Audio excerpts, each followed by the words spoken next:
ನಮಸ್ಕಾರ ವೀಕ್ಷಕರೇ, ಮತ್ತೊಂದು ಹೊಸ ಮಾಹಿತಿಯೊಂದಿಗೆ ತಮಗೆಲ್ಲರಿಗೂ ಸರ್ವಜ್ಞಾನ ಫಾರ್ ಯು ಯೂಟ್ಯೂಬ್ ಚಾನಲ್ಗೆ ಸ್ವಾಗತ.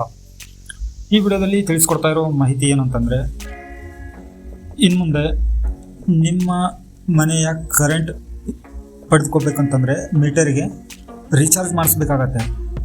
ಆ ಒಂದು ರೀಚಾರ್ಜ್ ಮಾಡಿಸೋದು ಹೇಗೆ, ನಂತರ ನಿಮ್ಮ ಮನೆಯಲ್ಲಿ ಗೃಹಜ್ಯೋತಿ ಯೋಜನೆಯಿಂದ ಪಡೆದಿರುವಂಥ 200 ಯೂನಿಟ್ ಕರೆಂಟ್ ಇದ್ದರೂ ಕೂಡ ಈ ಒಂದು ರೀಚಾರ್ಜ್ ಮಾಡಲೇಬೇಕಾ ಅಥವಾ ಇಲ್ವಾ, ಮಾಡದೇ ಇದ್ದರೆ ಏನಾಗುತ್ತೆ, ಇದ್ರ ಬಗ್ಗೆ ಸಂಪೂರ್ಣವಾದಂಥ ಮಾಹಿತಿಯನ್ನು ತಿಳಿಸ್ಕೊಡ್ತೇನೆ.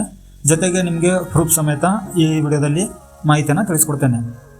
ಸೊ ಹಾಗಿದ್ರೆ ವಿಡಿಯೋನ ಶುರು ಮಾಡೋಕ್ಕೂ ಮುನ್ನ ನೀವಿನ್ನು ನನ್ನ ಚಾನಲ್ಗೆ ಹೊಸಬರಾಗಿದ್ದರೆ ಚಾನಲ್ಗೆ ಸಬ್ಸ್ಕ್ರೈಬ್ ಮಾಡ್ಕೊಳ್ಳಿ, ನೋಟಿಫಿಕೇಷನ್ ಬಟನ್ ಆನ್ ಮಾಡಿಟ್ಕೊಳ್ಳಿ. ನಾನು ಅಪ್ಲೋಡ್ ಮಾಡೋ ಎಲ್ಲ ಮಾಹಿತಿ ವಿಡಿಯೋಗಳು ನಿರಂತರವಾಗಿ ನೋಟಿಫಿಕೇಷನ್ ಬರ್ತಾ ಇರುತ್ತೆ.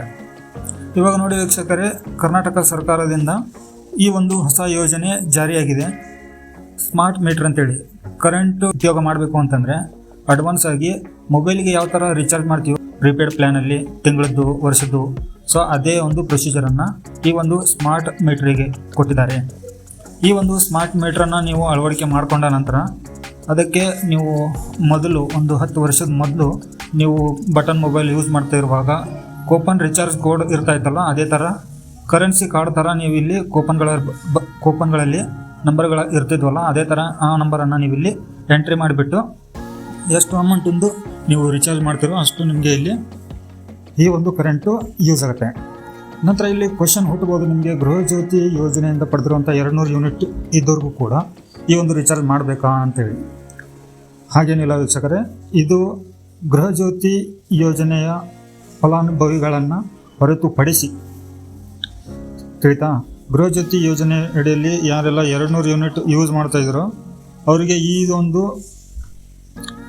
ಸ್ಮಾರ್ಟ್ ರೀಚಾರ್ಜ್ ಮಾಡೋದು ಅಗತ್ಯ ಇರೋದಿಲ್ಲ. ಸ್ಮಾರ್ಟ್ ಮೀಟ್ರ್ಗಳಿಗೆ ಫ್ರೀಯಾಗಿ ಯೂಸ್ ಮಾಡ್ತಾ ಇರುವಂಥ ಗೃಹಜ್ಯೋತಿ 200 ಯೂನಿಟು ಅವರಿಗೆ ಫ್ರೀಯಾಗೇ ಇರುತ್ತೆ. ಸ್ಮಾರ್ಟ್ ಮೀಟ್ರ್ ರೀಚಾರ್ಜು ಮಾಡೋ ಅಗತ್ಯ ಇರೋದಿಲ್ಲ. ನೋಡಿ ವೀಕ್ಷಕರೇ, ಈ ಮಾಹಿತಿಯನ್ನು ತಿಳಿಸ್ಕೊಟ್ಟಿದ್ದೀನಿ. ಮತ್ತು ಇಂತಹ ವಿಡಿಯೋಗಳಿಗಾಗಿ ಚಾನಲ್ಗೆ ಸಬ್ಸ್ಕ್ರೈಬ್ ಮಾಡ್ಕೊಂಡ್ಬಿಟ್ಟು ನೋಟಿಫಿಕೇಷನ್ ಬಟನ್ ಆನ್ ಮಾಡಿಟ್ಕೊಳ್ಳಿ. ನಾನು ಅಪ್ಲೋಡ್ ಮಾಡೋ ಮಾಹಿತಿಗಳೆಲ್ಲ ನೋಟಿಫಿಕೇಷನ್ ಬರ್ತಾ ಇರುತ್ತೆ. ಮತ್ತೆ ಹೊಸ ಮಾಹಿತಿಯೊಂದಿಗೆ ಸಿಗ್ತೀನಿ. ಅಲ್ಲಿವರೆಗೂ ಜೈ ಹಿಂದ್.